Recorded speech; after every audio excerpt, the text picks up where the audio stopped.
So for this next part, which is very short, so I'm going to do two parts together here.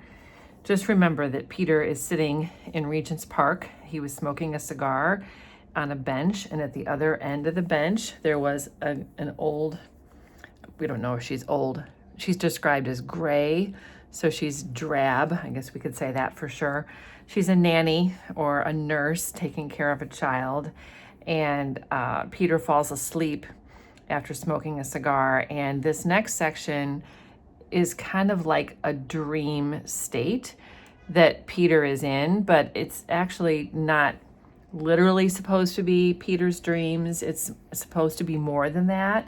It is an example of what Virginia Woolf is trying to say about the human condition, about loneliness, about what people do when they're looking for love. I mean, there's quite a lot going on here. It's kind of surreal. So Peter is sleeping, and in her gray dress, moving her hands, this is the nanny, she seemed like the champion of the rights of sleepers, like one of those spectral presences which rise in twilight in woods made of sky and branches. The solitary traveler, haunter of lanes, disturber of ferns, the devastator of great hemlock plants, looking up suddenly, sees the giant figure at the end of the ride. So this is taking us into this dream world. And the solitary traveler is who is experiencing what's going to happen on these next few pages. So this part here, by conviction an atheist perhaps, he is taken by surprise with moments of extraordinary exaltation. He, the solitary traveler, maybe Peter Walsh.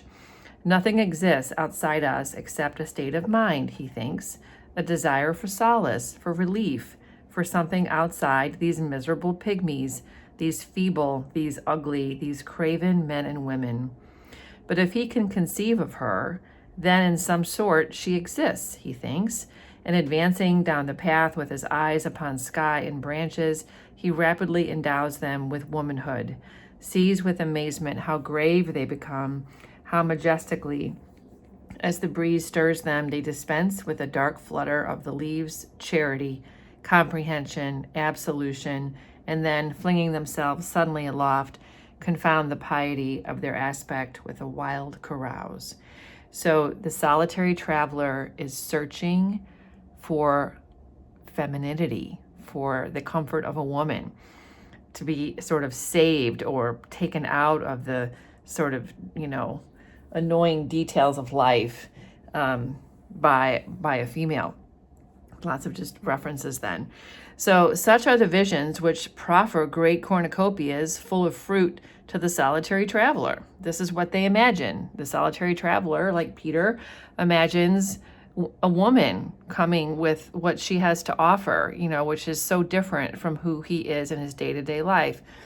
To murmur in his ear like sirens, lolloping away on the green sea waves, or are dashed in his face like bunches of roses, to rise to the surface like pale faces, which fishermen flounder through floods to embrace.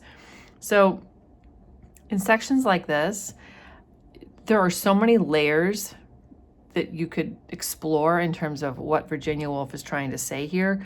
I am barely peeling back one layer here. I mean, this is the kind of thing I feel like this particular short section you could spend an entire class period talking about. So I'm just pointing out here that, we're in a different sort of time warp. And I think you should keep in mind that throughout this book, we have Big Ben and also St. Margaret's chiming the time every hour, every half an hour. And then on the other side, we have this time that seems to just go indefinitely, or that seems to ricochet back and forth from the past to the present and everything in between, because these characters are remembering their past. And so, in a moment of real time, hours, days, years can go through one's mind about the past. And so there's this juxtaposition of the present time, which is honestly not even a full day, and all these years that have happened prior to this. So this is where Peter is, basically, is he's remembering Clarissa. He's been very shaken by seeing her. as we know. So these are the visions which ceaselessly float up, pace besides, put their faces in front of the actual thing, often overpowering the solitary traveler and taking away from him the sense of the earth, the wish to return, and giving him for substitute a general peace, as if all this fever of living were simplicity itself. So he thinks, may I never go back to the lamplight, to the sitting room, never finish my book, never knock out my pipe, never ring for Mrs. Turner to clear away. Rather let me walk straight on to this great figure who will, with a toss of her head, mount me on her streamers and let me blow to nothingness with the rest. So this idea that women are saviors, or some, woman presence, not even necessarily a specific woman, but just like what women offer, how women are different from men, can save men from themselves. Such are the visions. The solitary traveler is soon beyond the wood, and there, coming to the door with shaded eyes, comes another woman, a white apron, blowing, an elderly woman. So we have young women, older women, a woman who seems like a mother, whose sons have been killed in the battles of the world. So as the solitary traveler advances down the village street where the women stand knitting and the men dig in the garden, the evening seems ominous, the figures still, as if some august fate were about to sweep them into complete annihilation. So there's this sense of threat. Peter feels a sense of threat. The world feels threatened. I mean, they just finished a war and they feel vulnerable from that. And somehow this idea of a woman helps to, heal those feelings.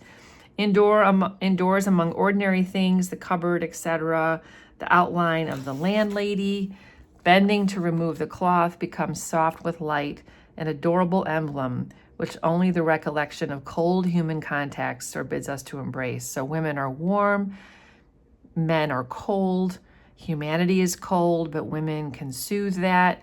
She takes the marmalade, she shuts it in the cupboard. There is nothing more tonight, sir.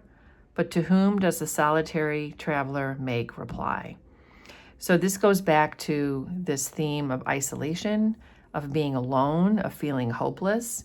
And the solitary traveler certainly could be Peter. It could also be what I would call every man. Everyone can be that solitary traveler at times in their life. They feel that way, you and me. And so she's talking about something much greater here, Virginia Woolf is, about how we can be living in the present. We can be living our day-to-day lives, doing the things we do, like Clarissa preparing for her party. But deep inside ourselves, we can feel very much alone, and that we're doing all of these things in a vacuum with nobody to help us.